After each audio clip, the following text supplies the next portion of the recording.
भारत ने जीतोड़ श्रम किया है और जान लगा करके ऐसी व्यवस्था बनाई है कि आपको पग पग पर ये याद रहे कि आपको यहीं पर घप कर पच कर मर नहीं जाना है।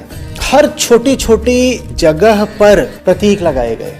अब पहाड़ी फल ले लिया या बीज ले लिया और उसको नाम दे दिया कि ये रुद्र की आंख है। भारत नाम देने में बहुत सावधान रहा है और बहुत कलात्मक रहा है। नाम से ही तो बहुत फर्क पड़ जाता है। और भी बहुत सारे बीज हैं, फल हैं जिनको दैवीय नाम दिए गए हैं। इसका मतलब बिल्कुल नहीं है कि रुद्राक्ष में कोई विशेष शक्ति होती है। रुद्राक्ष में कोई शक्ति नहीं होती। लेकिन अगर रुद्राक्ष को देख करके आपको शिवत्व की याद आ जाती है तो रुद्राक्ष का काम सफल हुआ।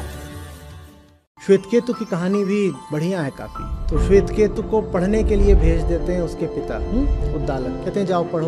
पढ़ने भेज देते हैं। वो 12 साल करीब का होता है। 12 साल पढ़कर आता है 24 का होकर के। जब लौट करके आता है तो बड़ा उसने ज्ञान अर्जित कर लिया है। तो वापस आ रहा है तो देखते हैं उद्दालक कि इसमें तो अहंकार बढ़ गया है। तो कहते हैं अच्छा बेटा क्या क्या पढ़ के आए हो? बताता है ये पढ़ा वो पढ़ा, इस दिशा में इस विषय का ज्ञान अर्जित करा। अपना सारा ज्ञान बता देता है। जब तो ऋषि कहते हैं ये बताओ वो क्या है जिसको जान लिया तो सब जान लिया? तुम कह रहे हो 12 साल में तुमने इतना जान लिया। मैं कह रहा हूँ हटाओ इतनी लंबी चौड़ी बातें, इतना विस्तार। मुझे वो एक बात बताओ जिसको जान लिया तो सब जान लिया। अब श्वेतकेतु फंस गया। तो श्वेतकेतु कुछ बताता है, कुछ इधर उधर की बातें करता है। ऋषि कहते हैं ना ये सब नहीं चलेगा। फिर ऋषि उसको ब्रह्म ज्ञान देते हैं, ब्रह्म विद्या में दीक्षित करते हैं। कहते हैं बाकी सब चीजें जान लिए लेकिन जो सबसे मूलभूत और सबसे आवश्यक बात है वो बताता हूँ। और ब्रह्म संबंधी ज्ञान देने के बाद श्वेतकेतु से कहते हैं और वो जिसके बारे में मैं तुम्हें बता रहा हूँ श्वेतकेतु वो कोई और नहीं, वो तुम स्वयं हो। तत्त्वम असि।